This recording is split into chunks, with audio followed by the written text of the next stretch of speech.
Assalomu alaykum. Demak, hurmatli obunachilar, kecha Telegram kanalimizda tashlangan funksiyaga oid bo'lgan, demak, 24 ta, ya'ni 20 dan oshiq milliy sertifikat va DTM darajasidagi savollar yechimini ko'rib chiqamiz. Xo'p, bo'lmasa birinchi savol yechimidan boshlaydigan bo'lsak. Birinchi savolda mana shu if x funksiyani ko'rinishi berilgan ekan. Bu x kvadrat plus 9 taqsim x deb. Demak, funksiya x ning nechta butun qiymatlarida, ya'ni butun qiymat qabul qiladi degan. Bu uchun birinchi buni x kvadrat taqsim x plus 9 taqsim x yoza olamiz. Demak, bu ham x plus 9 taqsim x teng. Demak, f x funksiyani o'zi x plus 9 taqsim x teng bo'ldi.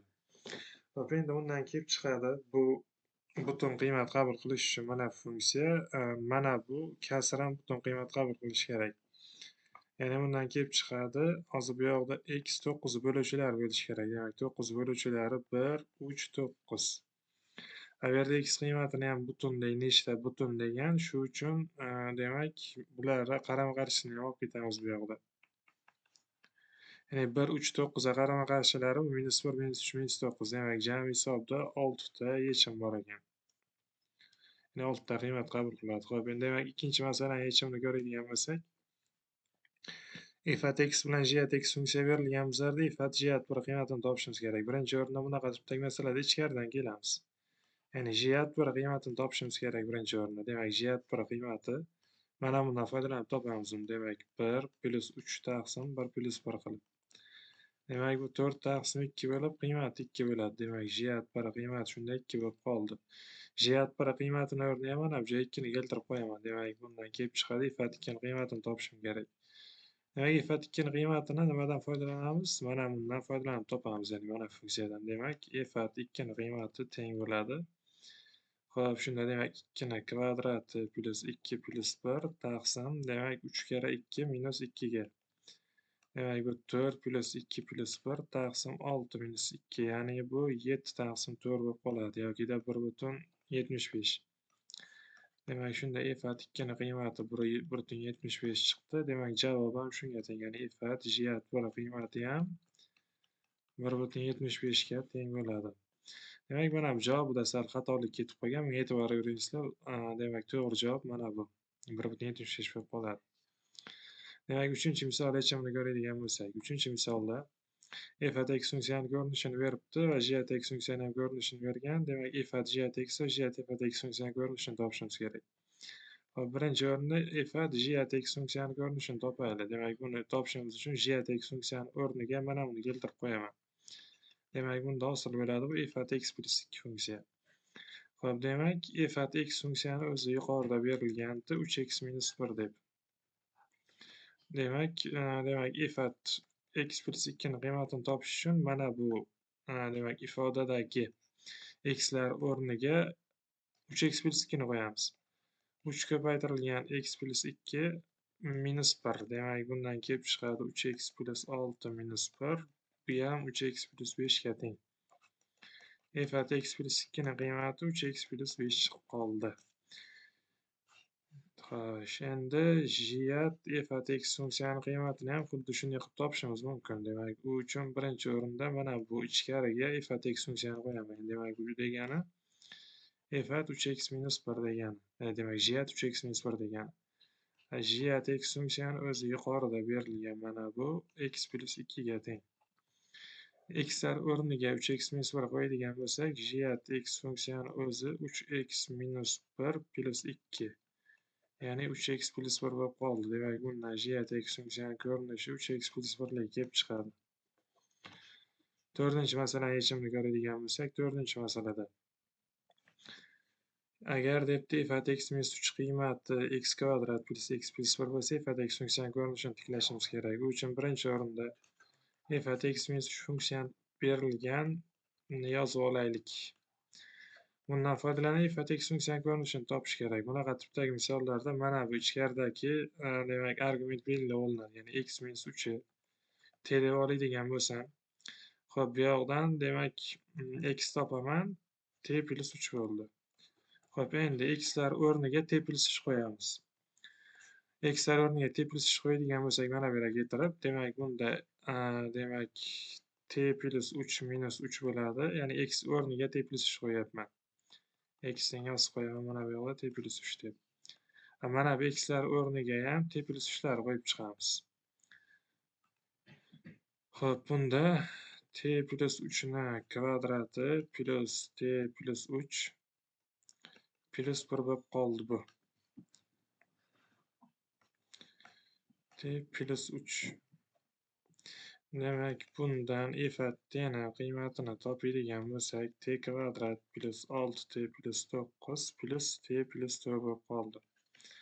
f(t)ni qiymati teng bo'larkan t kvadrat plus 7t plus 13 ga bundan. Masalan, shart f(x) so'ralgan, demak yuqorida topdik, 1 top desa, x'lar o'rniga 1 qo'yib topardik masaladagi. X qatnashgan x'lar o'rniga 1 qo'yib topardik.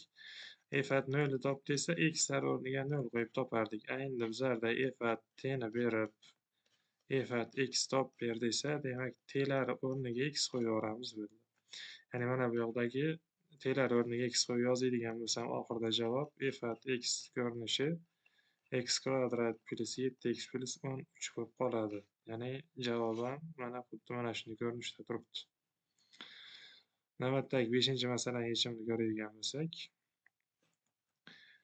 bunda berilibdi bizlarda j at f(x) funksiya mana ko'rinish 4x plus 7 va j at x funksiyani o'zi mana bunday bo'lsa, f(x) funksiyani ko'rinishini topishimiz kerak ekan.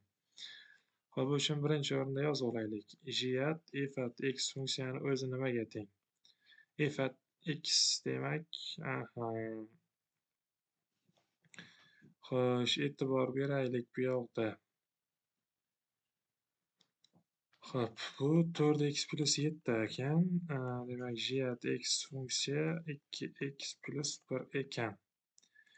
Birinchi mana buni o'rniga f at x qo'yib oladigan bo'lsak, bu j at f at x plus funksiyani qiymati mana bunda ham f at x qo'yamiz o'rniga. 2 f at x plus 1 bo'lib qoldi. Demak, mana bu ikkita ifodaga e'tibor qarataylik. Ya'ni mana bu ifoda bilan mana bu ikkinchi yozgan ifodamga e'tibor qaratadigan bo'lsak, bular o'zaro teng. Ya'ni mana bu ikkalasi ham j at f at x bo'lsa, bundan kelib chiqadi 4x plus 7 bilan 2 f at x plus 1 tenglashtirishimiz mumkin. 2 f at x topib oladigan bo'lsam, bu yoqda 4x plus 6 bo'ldi. Demak, bundan f at x qiymatini topadigan bo'lsak, 2x plus 3 bo'lib qoladi. Va bu qaraydigan bo'lsak, mana javobda ham xuddi shunaqa turibdi. 6-masalani yechimi. 6-masalani yechimi ham 5-masalani yechimi bilan bir xil. Xo'p, bu uchun nima qilamiz? Mana bu demak f at x funksiyani o'rniga x minus 2 ni keltirib qo'yaman mana bu joyga. Shunda demak j at x minus 2 funksiyani ko'rinishi mana bunga teng bo'lib qoldi. x plus 2 taqsim x plus 1 ga. Xo'p, endi buni ishlashimiz uchun mana bu yerda turgan ifodani yuqorida ko'rsatganimdek t deb belgilashga kiritaman. Demak, buni t deb belgilay oladigan bo'lsam, x qiymati t plus 2 bo'ldi. Endi mana bu funksiyada qatnashgan t'lar x'lar o'rniga t plus demak 2 ni qo'yaveramiz. Natijani bu yoqdan yozadigan bo'lsam, j at x o'rniga t plus 2 ni qo'ysam, t plus 2 minus 2 teng bo'ladi bu yoqda t plus 2 qo'shilgan 2 taqsim t plus 2 plus 1. Bundan j at t funksiyani ko'rinishi t plus 4 taqsim t plus 3 bo'lib qoldi. Bizlarda j at x funksiya kerak, yoki mana bu yoqda so'ralgandek. Shuning uchun t'lar o'rniga x qo'yib oladigan bo'lsak, bu x plus 4 taqsim x plus 3 bo'lib qoldi. Demak, javobda ham xuddi shunaqa berilgan. Demak, navbatdagi masala. 7-masalada f at x funksiyani ko'rinishi 3 darajasida x va j at x funksiyani ko'rinishi shu bo'lsa, demak f at j at x taqsim f at x funksiyani qiymatini toping debdi.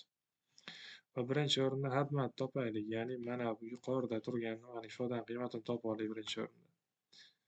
Yozaman, demak f at j at x funksiya teng bo'ladi menda. Va birinchi o'rinda o'zi f at x funksiyani ko'rinishini yozib olib 3 darajasida x. Endi f at j at x degani bu mana buni o'rniga j at x funksiyani qo'yib oladigan bo'lsak, bu f at x plus 1 bo'ladi-da, chunki j at x funksiyani ko'rinishi mana bunga teng. X plus 1 ga teng.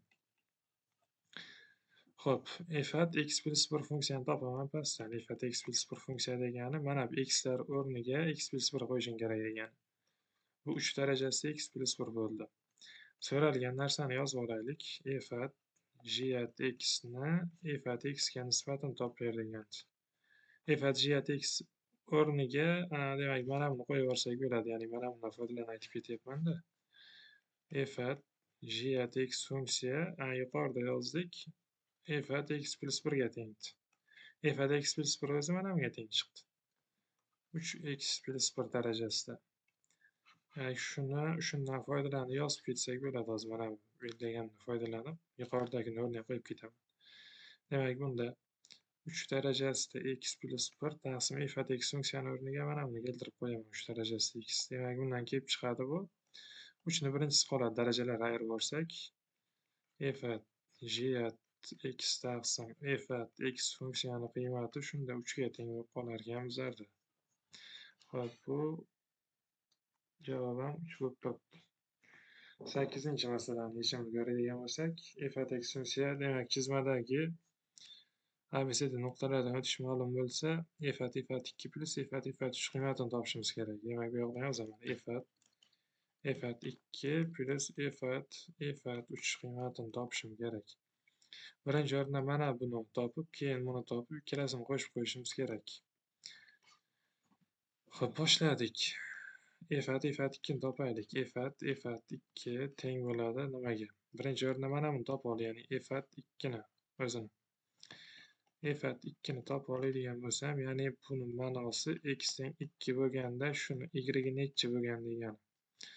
X teng 2 nuqtaga qaraymiz, mana x o'qi va shundan 2 nuqtaga qaraydigan bo'lsak, mana bu funksiyaga bunday olib chiqadigan bo'lsak, o'zi mana shtrix chiziq qilib ko'rsatib qo'yibdi. B nuqtada uni qiymati 3 ga teng bo'lyapti. Ya'ni y ni qiymati. Undan kelib chiqadi, mana buni o'rniga yozishimiz mumkin 3 ni. Ya'ni bunda f(at f(at 2 ni qiymati mana bu yerdan yozib qo'yaman, 3 bo'lib qoldi. f(at 2 ni o'rniga 3 qo'yib yuboradigan bo'lsak, f(at 3 qiymatini topishimiz kerak. f(at 3 degani x o'qidan 3 ga qaraymiz endi. Chunki bu mana bu funksiyani ichida turgan son x deb tushuniladi. X o'qidan 3 ga qaraydigan bo'lsak, mana bu C nuqtadagi qiymat y mana bu yoqdan olib keladigan bo'lsak, bu 1 bo'lib turibdi. Demak, bunda f(at 3 qiymati 1 bo'lib qoladi bizlarda. Xo'sh, birinchi funksiyani qiymatini topdik. Mana bu 1 bo'ldi. Mana bu. Endi bunisini qiymatini topish bilan ishlaylik. f(at 3 qiymatini topaylik birinchi o'rinda. Ya'ni f(at 3 qiymatini topaylik mana bu ichkarisidagi funksiyani. f(at 3 degani x 3 bo'lganda funksiyani qiymati necha bo'lib turibdi? Bunda qaraydigan bo'lsak, f(at 3 bo'lganda funksiyani qiymati 1 bo'lgan. Demak, bu 1. Xo'sh, endi mana buni o'rniga 1 qo'yadigan bo'lsak, bizlarda o'zi funksiya f(at 3 ni mana bu yerdan tushuntirib ketaman. Endi mana bu narsani o'rniga 1 keltirib qo'yadigan bo'lsam, bu f(at 1 bo'lib qoladi. Xo'p, f(at 1 qiymatini topishimiz uchun x o'qida, demak 1 bo'lganda y o'qida nechi bo'lgan? Hozir mana bu nuqta bu 1 o'zi aslida nimada ko'rinmay qolibdi misolda. Shartida aniqrog'i. Mana D nuqta 1 minus 1 nuqta. Ya'ni mana bu x 1 bo'lganda demoqchiman, y minus 1 deb aytishimiz mumkin. Mana bu yoqda. Demak, buni qiymati minus 1 bo'ldi. Demak, bu 1 qo'shilgan minus 1 bo'lib, javobi 0 bo'lib qolar ekan. 9-masala. 9-masalada f(at x va g(at) aniq qiymati berilgan. Birinchi A shartida f(at x plus g(at x) funksiyani qiymatini so'rabdi. Xo'p, g(at x) degani alar o'rniga x qo'yib yuboradigan bo'lsak, mana bu ifodadan demak x plus 3 bo'lib qoldi. Ikkalasini yig'indisini so'ragan birinchisida. 3x plus 1 qo'shilgan x plus 3. Ya'ni bu 4x plus 4 bo'ladi. Shunda yozishim mumkin f(at x plus g(at x) funksiyani qiymatini 4x plus 4 deb. Endi mana bu yoqda ko'paytmasini so'rabdi. Bunda yozamiz 3x plus 1 ko'paytirilgan x plus 3. Demak, 3x kvadrat plus 10x plus 3 bo'lib qolar ekan. 2 ifat x pul j at x. Endi buni o'zlaringizga qoldiraman. Endi mana buni topaylik. Xo'p, buni qiymatini topadigan bo'lsak, birinchi j at 0 topaylik. J at 0 qiymati. J at 0 degani, xo'p, bu 0 plus 3 degani, ya'ni bu 3 bo'ldi. Endi mana buni o'rniga 3 qo'yib yuboradigan bo'lsak, bu yoqda shunda kelib chiqadi. Mana bu yoqdan yozaman. F at 3 qiymatini topishimiz kerakligi. F at 3 qiymatini mana bundan foydalanib topaman. Demak, bu yoqda bu 3 ko'paygani 3 plus 1 degani bu 9 plus 1. Ya'ni 10 atang. Demak, bundan f at 3 funksiyani qiymati 10 bo'lib qoldi. Hop, qolganlarini yechimini o'zlaringizga qoldirib ketaman. Mayli, oxirgi masalaning yechimini ko'rib ketaylik. F at x funksiyani ko'rinishi yuqorida yozib qo'ydim. X plus 1 va j at x funksiyani ko'rinishi x plus 3. F at x kvadrat degani f at x kvadrat bu 3x kvadrat plus 1 degani x o'rniga x kvadrat qo'ydim. Hop, endi j at ana buni qiymatini topadigan bo'lsak, j at x ni kvadrati degani bu x plus 3 ni kvadrati degani. Xo'sh, bu 3x kvadrat plus 1 minus, demak 3 ko'paygan x plus 3 ni kvadrati bo'lib qoladi. Demak, buni soddalashtiradigan bo'lsak, 3x kvadrat plus 1 minus 3x kvadrat minus 18x minus 27 bo'ldi. Xo'p, bu ayirib oladigan bo'lsak, minus 18x minus 26 bo'lib qoldi. 10-masala. 10-masalani yechimini ko'radigan bo'lsak, 10-masala bu tarmoqlanuvchi funksiya.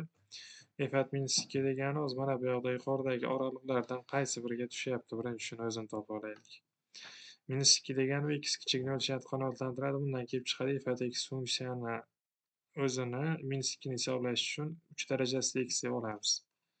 Ya'ni f at minus 2 ni hisoblash uchun 3 minus 2-sini hisoblashim kerak degani. Mana bundagi x o'rniga minus 2 ni qo'ydim. Shunda 1/9 bo'lib qoldi. Endi mana buni qiymatini topaylik.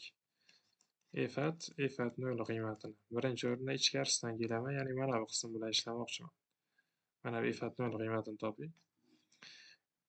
Xo'p, buni barobar f at 0 qiymat degani f at 0. Hozir 0 degani qaysi oraliqda bor bu yoqda? Ikkinchi oraliqda bor mana bunda. Bundan kelib chiqadi, mana funksiyaga qo'yib hisoblashimiz kerak qiymatini. Demak, bu 4 minus 2 karra 0, ya'ni bu 4 bo'lib qoldi. F at 0 qiymati shunda 4 ekan bizlarda. Xo'p, mana buni bu yoqqa keltirib qo'yadigan bo'lsam, bu f at 4 bo'lib qoldi-da. Endi f at 4 qiymatini hisoblashim kerak bundan foydalanib. F at 4 qiymatni qaraydigan bo'lsangizlar, yuqorida, xo'p, qaysi biriga tegishli bo'lyapti bizlarda? Mana bunda x teng 4 sharti bor, ya'ni katta yoki teng 4 da kirib ketadi. Bu uchun mana bu x kvadrat plus 1 funksiyadagi x'lar o'rniga 4 qo'yib hisoblaymiz. Demak, 4 kvadrat plus 1 bo'ldi. Bu 17 bo'lar ekan. Xo'p, bundan kelib chiqadi. Umumiy holatda qilib aytadigan bo'lsak, mana bu funksiyani qiymati, ya'ni f at 0 funksiyani qiymati 17 bo'lib qoldi. Mana bu yoqda pastda. Xo'p. F at minus 2 plus f at 0 funksiyani qiymatini topadigan bo'lsak, va minus 2 niki 1/9, buniki 17. 17,9dan 1 bo'lib qoladi yechim. Xo'p, endi 11-masalani yechimiga o'tadigan bo'lsak, 11-masalada f at minus 3 plus, demak, f at 2 plus f at 0 funksiyani qiymatini topishimiz kerak. Hozir mana bu x argument ichida turgan minus 3 degani ma'nosi x teng minus 3 bo'lganda y nechi bo'lgan degani. Xo'p, minus 3 degan nuqta mana bulardan qaraydigan bo'lsak, qaysi birida mavjud? Mana bunda mavjud. Ya'ni bu nuqtani ma'nosi x teng minus 3 bo'lganda y qiymati 0 bo'lgan degan. Bizlara mana shu y kerakdi bu yoqda. Ya'ni bu birinchi funksiyani o'rniga 0 yozib ketsam bo'ladi degan. Xo'p, endi mana bu f at 2 ni qiymatini topish uchun x qachon 2 bo'lgan? X 2 bo'lgan nuqta mana bu C nuqtada. Buni yana adashib olib ketmanglar. Bunda y teng 2 degani x teng 0 bo'lganda. Bunda bo'lsa x teng 2 bo'lganda y teng 3 degani. Biz bu yoqda x teng 2 bo'lganda y nechi bo'ladi degan, mana bu yoqda ko'rsatib qo'yibdi shuligini. Ikkinchisini qiymati shundan foydalanib 3 chiqdi. Demak, uchinchisini qiymati x teng 0 bo'lganda y necha bo'lgan? X teng 0 bo'lganda y mana 2 bo'lgan. Bu yoqda demak qo'shadigan bo'lsak, bu 5 chiqdi javobi. Xo'p, keyingisi 12-masala. Xo'p, 12-masalada ifat 9 qiymatini toping debdi. Bu uchun ifat x funksiyani o'zini soddalashtirib olaylik. Demak, bu x 5-si minus 5x ni 4-si plus 10x kub demak minus 10x plus 5x minus 1 bo'ladigan bo'lsa, xo'p, bunga e'tibor beradigan bo'lsak, hozir bu mana bu katta ifoda x minus 1 ni 5-siga teng yozgan narsamiz. Bundoq minus 1 qilib yozib qo'yaman. Bu x minus 1 ni 5-siga teng mana bu ifoda. Uni demak Newton binomi bilan foydalanib ishlab ketishlaringiz mumkin. Newton binomiga oid video dars qilganman men. Telegram kanalda, YouTube kanalda turibdi. O'tib ko'rishlaringiz mumkin. Xo'p, endi bu yoqda hozir ifat 9 qiymatini so'ragan. Ifat 9 degani x o'rniga 9 qo'yishim kerak. Mana bundaki. Bu yoqda demak 9 minus 1 ni 5-si bo'lib qoldi. Bu 8 ni 5-si degani 8 5-sini ham 2 ni kubini 5-si deydigan bo'lsam, bu 2 ni 15-si. Demak, bundan kelib chiqadi ifat 9 ni qiymati 2 ni 15-si bo'ligi. Xo'p, 13-masala. 13-masalani yechimini ko'radigan bo'lsak. Xo'p, 13-masalada ifat 3, ifat 0 va jiyat minus 1 qiymatini toping debdi. Birinchi ifat 3 qiymatini topadigan bo'lsak, bu ham tarmoqlanuvchi funksiya. X teng 3 nuqtadagi qiymatda bu funksiya. X teng 3 hozir mana bu oralig'iga tusha olmaydi. Nimaga deganda bu x kichik 0 bo'lganda ishlaydi mana bu funksiya. X 3 degani x katta 0, ya'ni 3 0 dan katta. Shu uchun mana bu funksiya tushib ketadi. Ya'ni x teng 3 hisoblash uchun biza ifat x teng x faktorialdan foydalanamiz. Demak, bundan kelib chiqadi bu 3 faktorialligi x o'rniga 3 qo'yib yuborsam mana bunda. Bu 6 ga teng degani, ya'ni 3 faktorial degani o'zi 1 2 3 da. Bu yog'ini endi yozmay ketaversak bo'ladi. Mana bu yog'ini 6 deb ketdim birdaniga. Xo'p, endi ifat 0. Ifat 0 ikkinchi oralig'ida bor, ya'ni x teng 0 nuqta mana bunda tushgan. Demak, bundan kelib chiqadi mana bu funksiyada hisoblaymiz uni qiymati, ya'ni 2 ni 0-sida. Bu 1 degani, demak ifat 0 qiymati 1 bo'lib qoldi.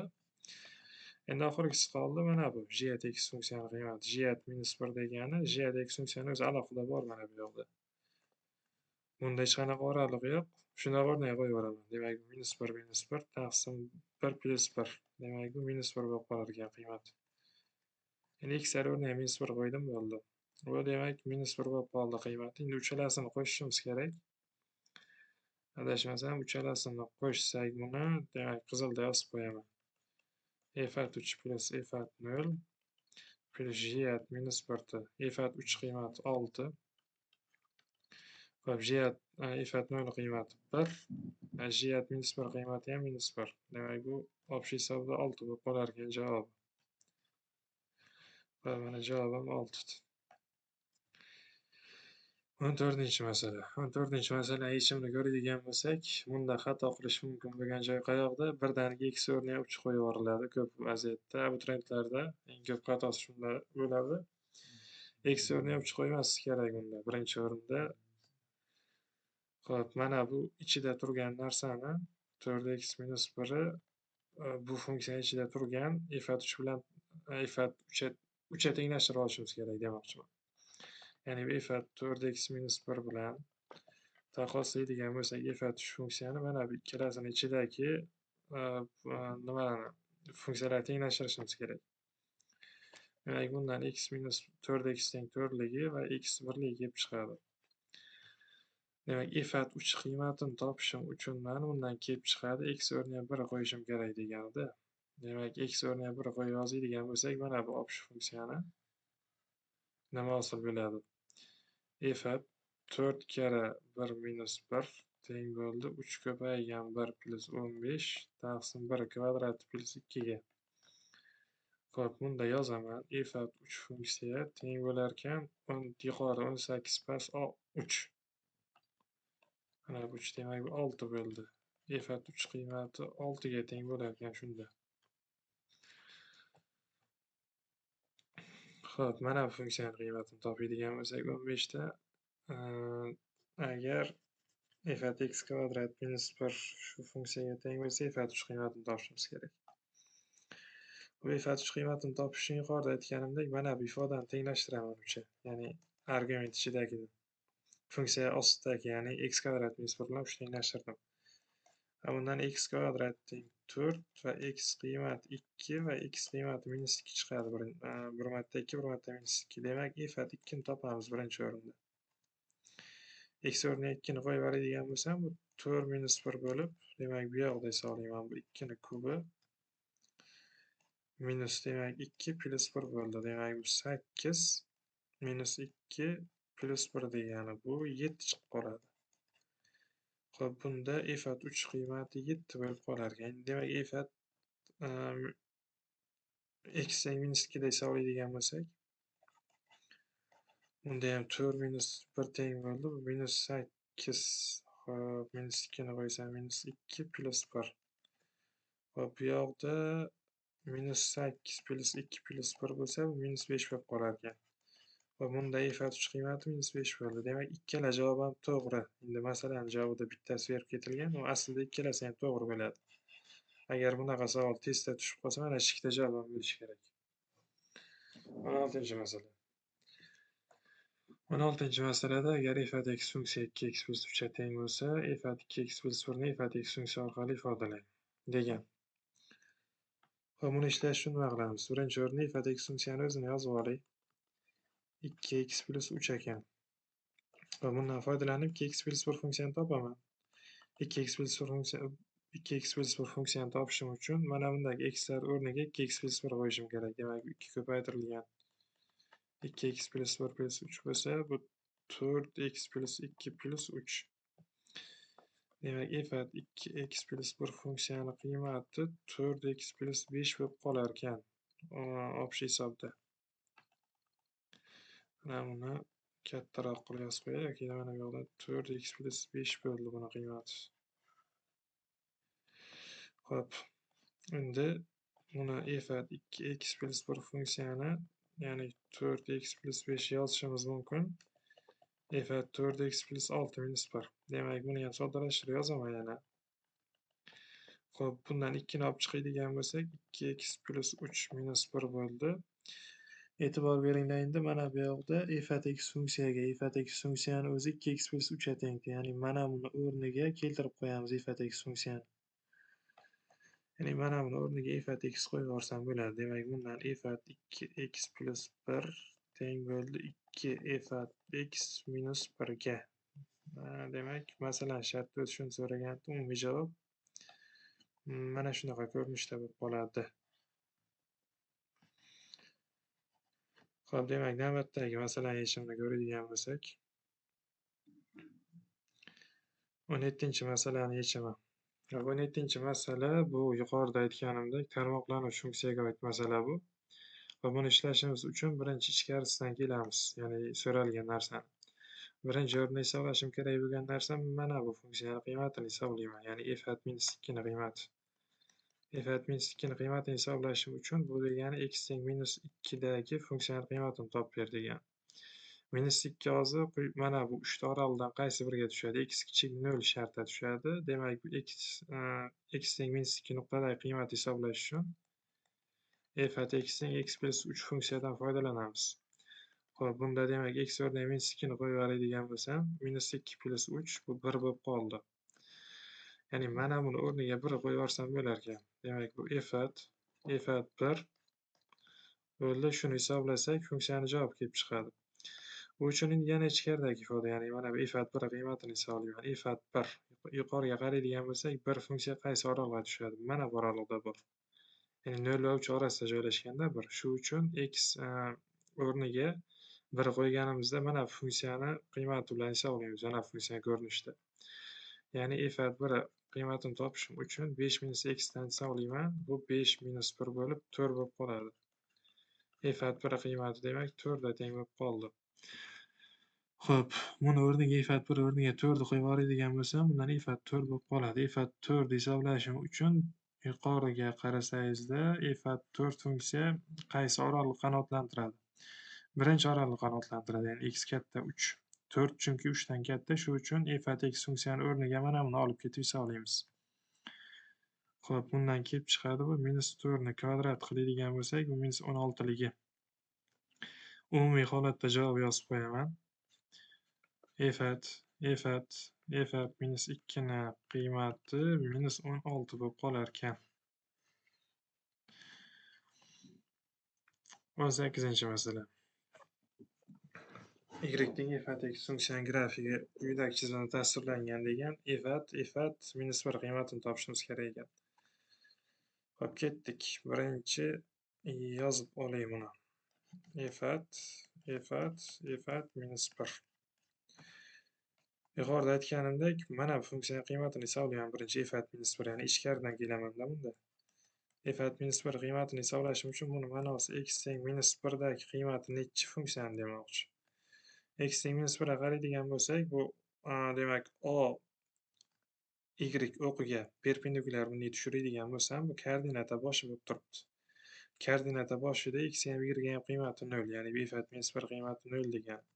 Demak, mana bu yerda 0 qo'yib ketamiz. Demak, bundan kelib chiqadi f at 0 hisoblashim kerakligi.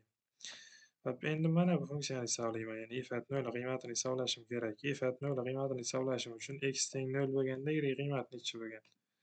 Yuqoriga qaraydigan bo'lsak, bunday funksiya x kesgan nuqta mana bu 2 bo'lib turibdi. Ya'ni f at 0 qiymatini yozishim mumkin ekan 2 ga teng deb. Demak, mana bu f at 0 o'rniga 2 ni qo'yib oladigan bo'lsam, bu f at 2 bo'lib qoldi. F at 2 ni qiymatini topishim uchun x o'qidan 2 degan nuqtaga qarayman. Shu nuqtada y qiymati nechi bo'lgan?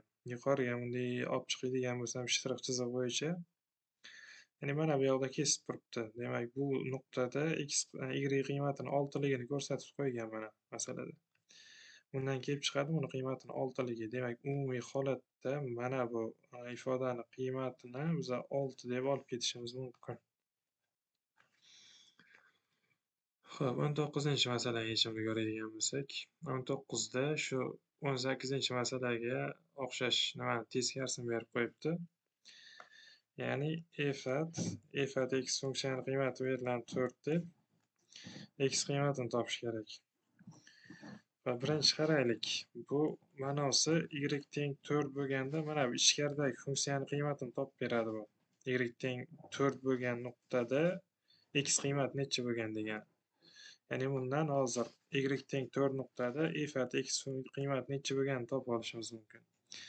Y teng 4 degan nuqta mana bu nuqtani yozaman. Bu x teng 4 da y teng 7 degani. Va bu nuqtani yozadigan bo'lsak, x teng 2 da y teng 4 degani bu.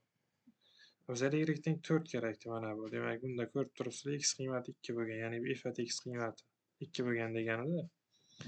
Hop, endi f at x qiymati 2 bo'lgan bo'lsa, bundan x topib olsak bo'ladi endi bittada. Demak, y qiymati qachon 2 ga teng bo'lgan? Qaysi nuqtada? Qaraydigan bo'lsak, y qiymati 2 bo'lgan nuqta faqat mana bu joy bor. Ya'ni bu o y o'qini usti, o y o'qini ustida x ham bunday perpendikulyar tushiradigan bo'lsak, mana bu nuqtada, mana bu nuqta bu x teng 0 nuqta degan. X ham y ham teng 0 nuqta degan. Demak, bundan kelib chiqadi x teng 0 nuqtada y qiymati 2 bo'lgan. Umumiy holatda masalan javob x teng 0 bo'ladi. 20-masala. Va 20-masalaga o'xshash masalani yuqorida ko'rsatdim. Buni o'zlaringizga qoldiraman. Xo'p, 21-masalani ham yechimini o'zlaringizga qoldiraman. J at 3 topib, keyin f at berilgan funksiyaga qo'yib topsangizlar bo'ladi. Xo'p, endi 22-masala. 22-masalani yechimini ko'radigan bo'lsak, demak, f at x funksiyani qiymati, demak, maksimum 2x kvadrat minus 1 bo'lsa, f at 0 qiymatini topishimiz kerak ekan. Xo'p, bu uchun birinchi o'rinda nima qilamiz? Mana bu funksiyani qiymatini hisoblayman. F at 0. F at 0 qiymatini hisoblasam, funksiyadagi x'lar o'rniga 0 qo'yishim kerak. Demak, bu maksimum 2 demak 2 ni kvadrati minus 1 bo'ldi. Demak, bundan f at 0 funksiyani qiymati maksimum bo'ladi. Yozadigan bo'lsak, 2 bu 3. Ya bu 2 ni qo'yib yuboradigan bo'lsak, hozir mana bu yoqda sal xato ketdi. Bu 0 minus 1 bo'lib, mana bu minus 1 bo'lar ekan. Bu minus 1. Shunda demak, bu yoqda ikkalasida hozir orasidan mana bu ikkita javobdan maksimumni chiqarish kerak-da. Bu demak, bundan maksimumi f(0) funksiyada 2 ga teng bo'lib ketadi. Ya'ni 2 bilan minus 1 maksimumi qaysi? 2 kattasi. Xo'p, endi mana buni qiymati 2 ga teng bo'lib qoldi. Bundan kelib chiqadi f(2) ni qiymatini topishimiz kerakligi. f(2) funksiyani qiymatini qanday topsak bo'ladi? f(2) funksiyani qiymatini yana mana bu xlar o'rniga 2 ni qo'yib topamiz. Mana funksiyadagi. Xo'p, yozaman bu yoqdan. f(2) teng bo'ladi maksimum 2 yu 2 ni kvadrati minus 1.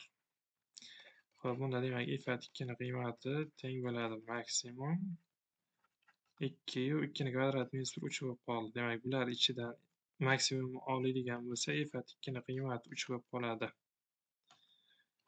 Demak, mana shunaqa tipda ishlanadi bu masala. Xo'p, 23-masalani yechaman. 23-masala ham bu tarmoqlanuvchi funksiya. Xo'p, f(g(x) funksiyani qiymatini topishimiz kerak ekan. Bu uchun birinchi o'rinda mana bu g(x) funksiyani ko'rinishini yozib olaylik. Demak, bu yozib oladigan bo'lsam bu yoqdan f(g(x) funksiyani o'rniga x minus 2 ni qo'ysam, mana bunday ko'rinishda bo'ladi. Xo'p, f(x) funksiyani qiymati mana bu bo'lsa, f(x minus 2) degani bu xlar o'rniga mana bu f(x) funksiyadagi xlar o'rniga x minus 2 ni qo'yib yozishim kerak degani bilan bir xil. Demak, mana bundagi xlar o'rniga x minus 2 ni qo'yib yozaman bittada. Shunda f(x minus 2) teng bo'ladi, e'tibor berasizlar. Mana bu xlar o'rniga x minus 2 ni qo'yib yozaman. x minus 2 plus 1.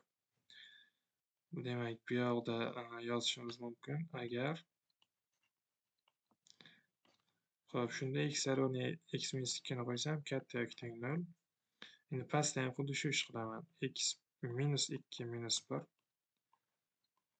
Demak, agar bo'ladi bu x minus 2 kichik 0 da.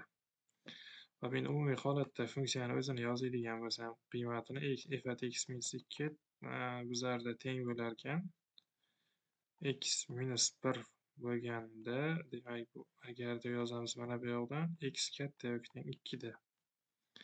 Bu x minus 3 bo'ladi pastdagisi agar. Va buni 2 ni bu yoqqa oladigan bo'lsam, x kichik 2 da. Ya'ni mana shunday ko'rinishda bo'ladi bu. Demak, javob ham ko'rib turganlaringizdek mana shunaqa ko'rinishda turibdi. Yuqorida yozgan ko'rinishimiz bilan bir xil. Aniqroq yozuvimiz bilan bir xil. Oxirgi masala, demak 24-masalani yechimini ko'radigan bo'lsak, keyin tugatsak bo'ladi. Xo'p, 24-masalani yechimiga qaraydigan bo'lsak, xo'p, funksiya demak chizmada berilgan nuqtalardan o'tish ma'lum bo'lsa, f(x) funksiyani qiymatini toping debdi. Xo'p, buni oldingi masalalardan yechimini ko'rib o'tdik, ya'ni 19-masalani yechimi bilan bir xilrog'i. Xo'p, demak boshladik. Mana bu funksiyani ma'nosi, birinchi mana bu ichkaridagi f(x) funksiya nechiga teng bo'lganda, y ni qiymati 3 bo'lgan degani, ya'ni f(x) funksiya nechi bo'lganda. Xo'p, y3 degan nuqta qani? Y3 degan nuqtani topadigan bo'lsak, y o'qiga qaraydigan bo'lsak, mana bu yoqda turibdi. y3 bo'lganda bundoq olib keladigan bo'lsam, xo'p, bu bundoq x o'qiga tushiradigan bo'lsa, minus 2 bo'lgan u nuqtada. Mana bu. Demak, bundan kelib chiqadi, mana buni qiymatini minus 2 ligi. Xo'p, shunda mana buni o'rniga minus 2 ni qo'yadigan bo'lsak, bu yoqdan yozaman keyin f(at minus 2). Xo'p. Xo'sh, teng bo'lgan ekan 3 desak bo'ladi. No, endi bu kerak emas. Nimaga deganda mana bu x bilan ishlashimiz kerak. Shunga buni yozmasak ham bo'laveradi, mayli. Xo'p, endi mana buni ishlaydigan bo'lsak, x teng nechi nuqtada y qiymati 2 bo'lgan. Ya'ni bu minus 2 bo'lganda y qiymati x teng nechi bo'lgan. Xo'p, y teng minus 2 nuqta. Qaraydigan bo'lsak, mana bu nuqta. Shunga shunday ishtiroq chiziq bo'yicha olib boradigan bo'lsam, bu y teng demak x teng 4 nuqtada. Biz mana bu yoqda mana ko'rsatib ham qo'yibdi. Demak, bundan aytishimiz mumkin, mana buni qiymatini 4 bo'lganda deb. Shunda demak x qiymati mana bundan foydalanib aytib ketamiz. va bunda x qiymati 4 chiqdi. Umumiy holatda f at x teng 3 funksiyani qiymati ham x teng 4 bo'ladi. Va bu mana javobda ham ko'rsatilgan. Xo'p, demak, yechimlarda demak kimda tushunishda muammo bo'lgan bo'lsa, video izohida yozib qoldiringlar. Va video foydali bo'lgan bo'lsa, hop, reaksiya bildirib ketinglar shu postdagida. Hop, keyingi videolarda ko'rishguncha sog' bo'lasizlar. Buni ikkinchi, uchinchi qismlarini ham chiqaramiz, ya'ni bundan ham qiyinroq masalalari. Bo'lmasa keyingi videoda ko'rishguncha sog' bo'lasizlar. Demak, Telegram kanalimiz, mana Telegram kanalimiz linkini ko'rsatib ketay. Mana bu, ya'ni Master Matem Telegram kanalimiz linki. Qolgan video darsliklari mana shu kanaldan topishlaringiz mumkin.